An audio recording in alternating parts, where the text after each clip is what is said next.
c'est Henri-Georges. Des fois, les gens s'embrouillent, ils m'appellent Georges-Henri. Par exemple, Monsieur Ramsès. Georges-Henri, j'ai besoin de tes services. Monsieur Ramsès, je peux pas, je suis fatigué, j'ai travaillé toute la nuit dernière. Je peux pas. Je t'attends chez moi, dans une demi-heure. Il n'y a pas grand-chose qui puisse me faire sortir de mon lit en une demi-heure. Je suis fonctionnaire au bureau de recensement des personnes disparues. Autant dire que je travaille pas dans l'urgence. Mon boulot, c'est plutôt les enquêtes de routine. Fermer les dossiers. Prendre des comptes. Ramsès, c'est pas mon patron, mais je lui dois la vie. C'est avec son aide que je me suis procuré le générateur de motoneurones artificiels sans lequel ma moelle épinière serait en compote. Et moi, totalement paralysé.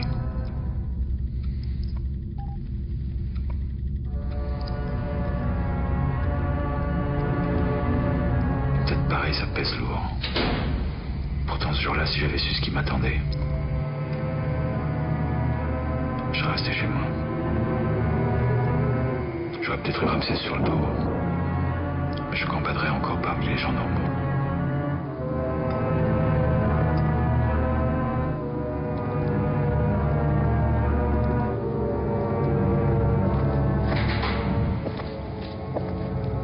Tu es en retard, Georges-Henri. Quand je pense à la fortune que j'ai investie pour réactiver tes motoneurones. Et les résultats ne sont pas brillants. Parlons. Je suis là pour ça, monsieur. C'est que les grands projets ne me font pas peur. Tu as lu la Bible? Un peu, oui. Alors tu connais la tour de Babel. Celle que les hommes ont construite pour atteindre Dieu. Oui. Ouais, je crois, oui. Et tu sais que Dieu était si furieux de leurs ambitions démesurées qu'il fit détruire la tour. Oui, il a même semé la zizanie parmi les hommes et depuis il parle des langues différentes. Ah ben tu vois, tu te souviens. Cette tour, on a retrouvé il y a quelques mois les plans. Les plans, c'était ça. Ces quelques tablettes découvertes dans les décombres d'une bibliothèque d'Alexandrie. Je les ai achetées à prix d'or.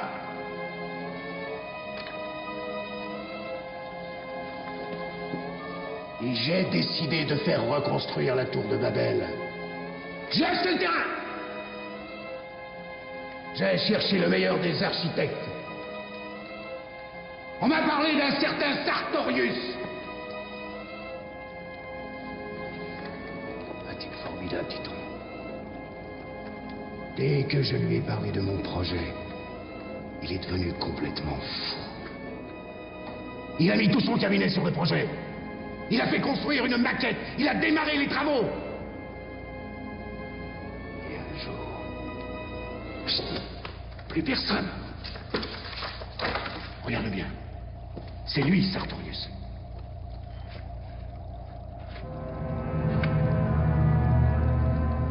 Vous voulez que je vous le ramène? La veille de sa disparition, quand il m'a salué, il a retiré sa main en criant comme si elle brûlait. J'ai tout misé sur cette affaire, Georges-Henri. Je comprends, oui, je comprends. J'aime les types motivés, Georges-Henri, tu le sais. Alors je vais mettre de côté un gage. Ta jolie petite boîte qui te sert à alimenter ta moelle épinière. Il y a un proverbe aztèque qui dit que les humbles doivent rester humbles en toutes circonstances, oui.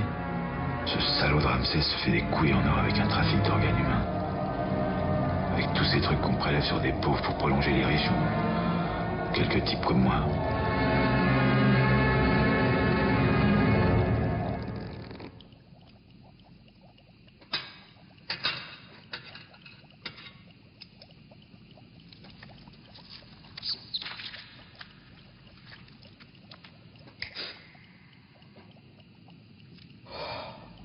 Tu sais ce qui t'attend si tu ne reviens pas avec les plans d'ici 48 heures?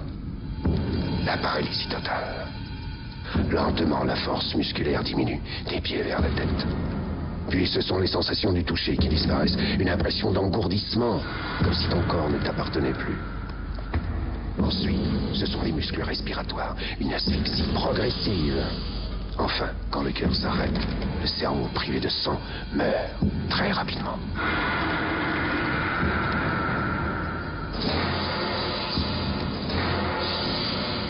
Mais c'est juste pour quelques minutes. J'ai rien à vous dire.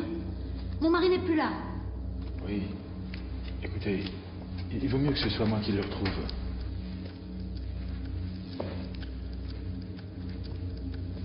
Des recherches au musée des monuments historiques.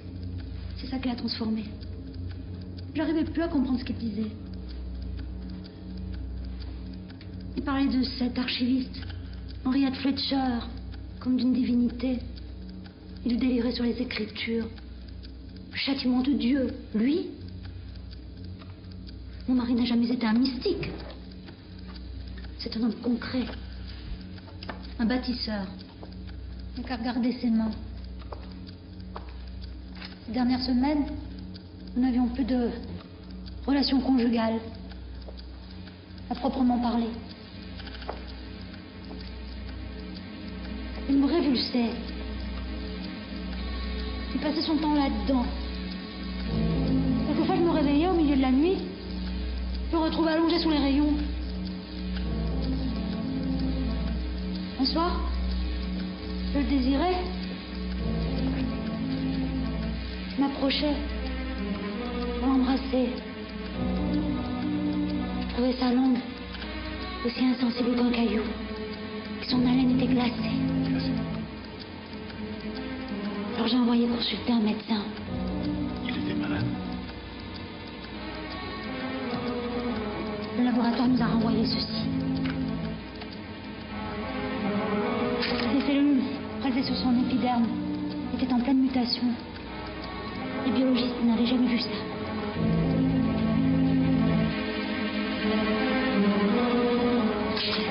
La mutation était si prononcée que je me suis demandé si cet homme avait encore quelque chose d'humain en lui. Sartorius avait les cellules en folie et le sang qui se caillait, mais il a quand même réussi à damer le pion à Ramsès. Et pour ça, je commençais vraiment à l'admirer. Sartorius, lui, admirait Henriette Fletcher. Je suis allé voir à quoi ressemblait cette spécialiste des vieilles écritures. Elle se souvenait très bien de lui. C'était un homme étrange, d'une froideur polaire. J'ai analysé les tablettes pré-acadiennes qu'il avait apportées. Elles étaient authentiques. Mais comment pouvez-vous être certaine de l'exactitude historique de votre expertise? Je ne peux pas me tromper. Ah bon? Vous êtes infaillible? Regardez.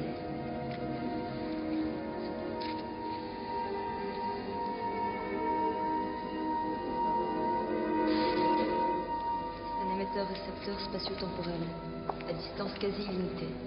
Grâce à lui, je communique avec les civilisations disparues. Ah, oui, je vois, oui. Elles vous disent quoi, les civilisations disparues? Qu'il n'est pas bon de se prendre pour des dieux quand on est de simples mortels. Quand je lui ai raconté le châtiment qui a frappé les architectes de la tour de Babel, Sartorius s'est figé de terreur. Je ne l'ai plus revu. Mais les tablettes, où elles sont? Il les a emportées avec lui.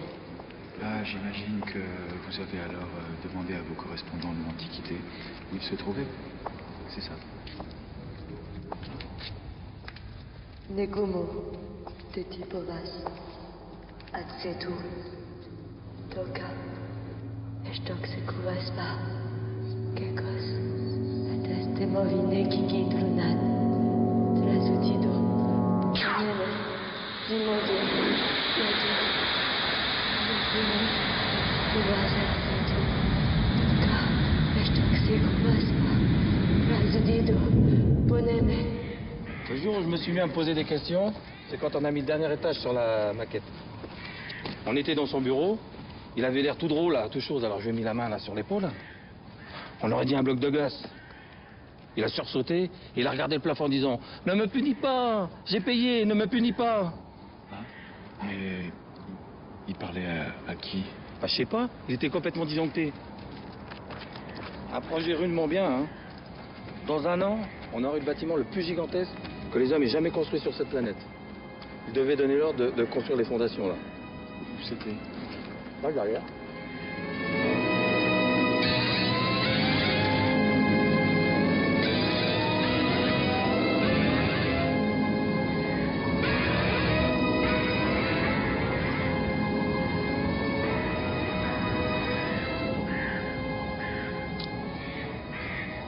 Ah, ils ont arrêté tous les travaux, hein. Un vrai gâchis. Quand j'ai eu cette vision, je me suis dit qu'on l'avait échappé belle. Vous voyez cette façade-là? Le mois dernier, j'ai vu Sartorius qui se frottait dessus. Bizarre, hein? Comment ça se frottait dessus? Comme ça. Il se frottait dessus comme ça. Comme pour rentrer dedans. Siffler comme un serpent.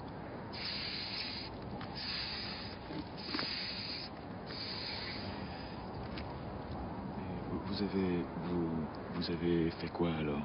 Bah, je l'ai ramené en ville. Puis après, je lui ai conseillé d'aller voir un docteur. Un docteur un peu spécial. Vous savez ce que je veux dire? Moi aussi, j'avais peut-être besoin d'une consultation. En tout cas, ce psychiatre était ma dernière piste pour retrouver Sartorius.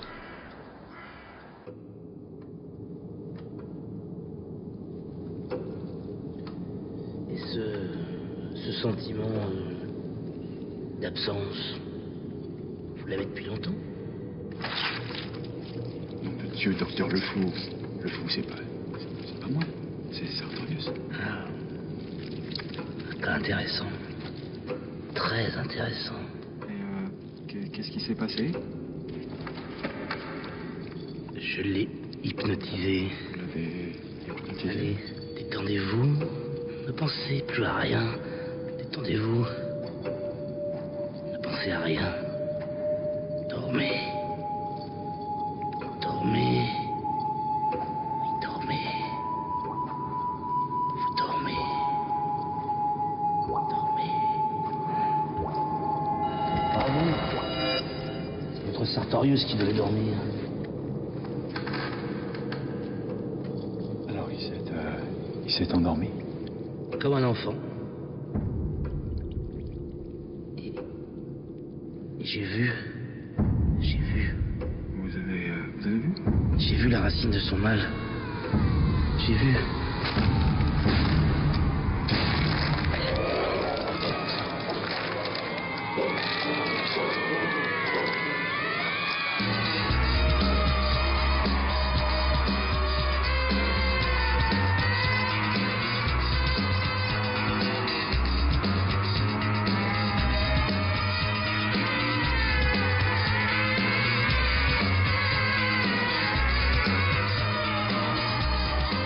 Sans le gadget de Ramsès, j'allais bientôt avoir de gros problèmes pour me bouger. Et j'avais pas l'intention de poursuivre Sartorius en fauteuil roulant. D'ailleurs, j'étais fatigué de déchiffrer les énigmes. L'homme glacé, la tour invisible, les civilisations perdues, tout ça. C'était bon pour une Henriette Fletcher. Après tout, c'était elle qui fréquentait l'éternité. Henriette savait, c'était évident. Moi, je n'avais plus beaucoup de temps à perdre.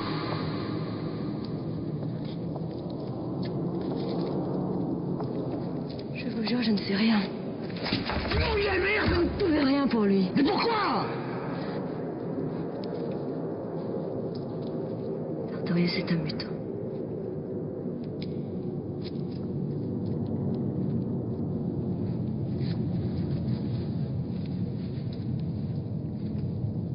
Alors vous me croyez, n'est-ce pas? Ça dépend. Son métabolisme s'est modifié en quelques jours.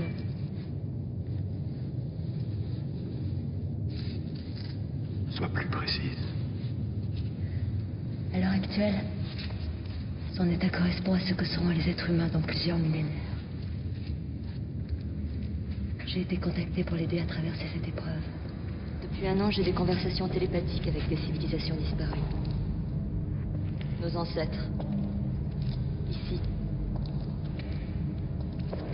Alors? Et alors? L'autre jour après votre visite, je leur ai demandé si je devais vous aider à retrouver Sartorius.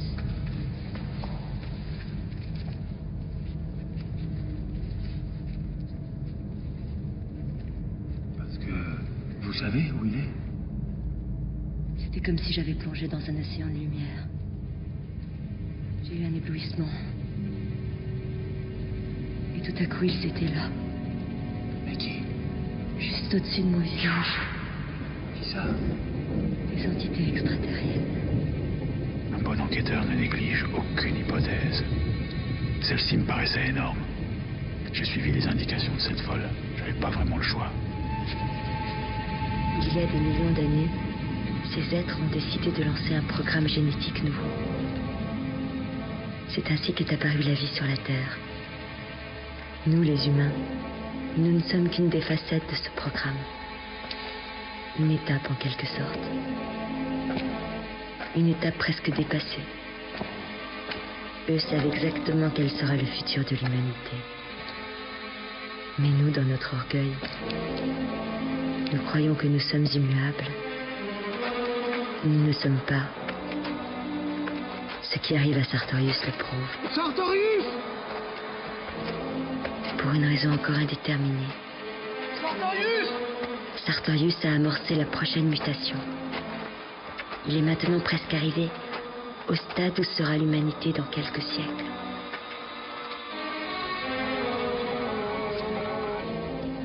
Cherchez-vous, mademoiselle Fletcher. Il y a des données du futur que l'humanité ne doit pas connaître. Nous avons fait une erreur en vous contactant. Sartorius!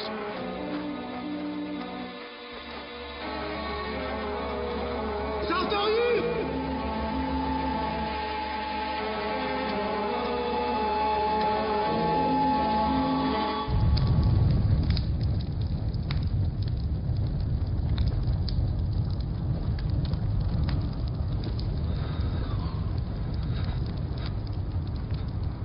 Approchez-vous du feu. Sartorius, c'est vous.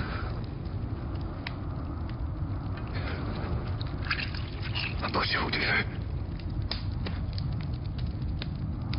Il fait si froid.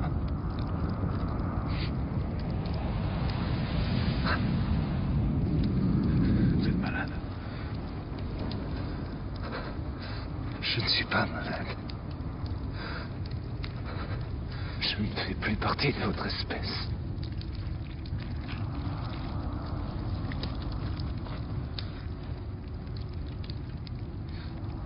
Je ne peux plus vivre sur cette terre. Il y fait trop froid. Les plans, ils sont où?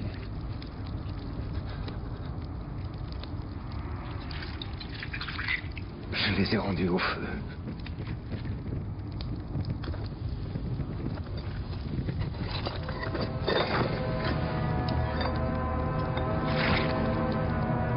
Qui sommes-nous pour vouloir approcher les dieux?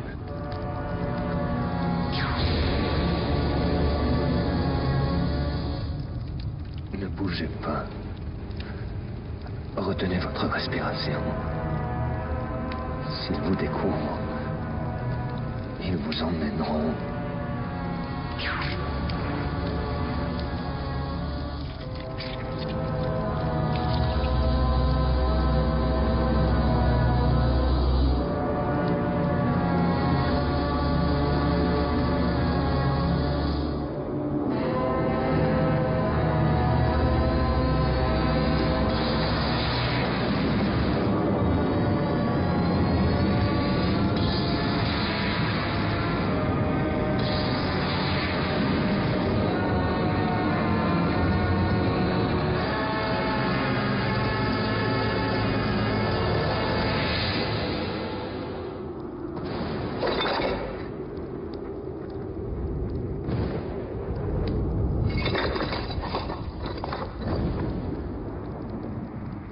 Je tenais entre mes doigts noircis les cendres de mon avenir. Mais j'ai pas pu m'empêcher de lui souhaiter qu'il fasse chaud au fond des galaxies. Plus chaud que sur la Terre.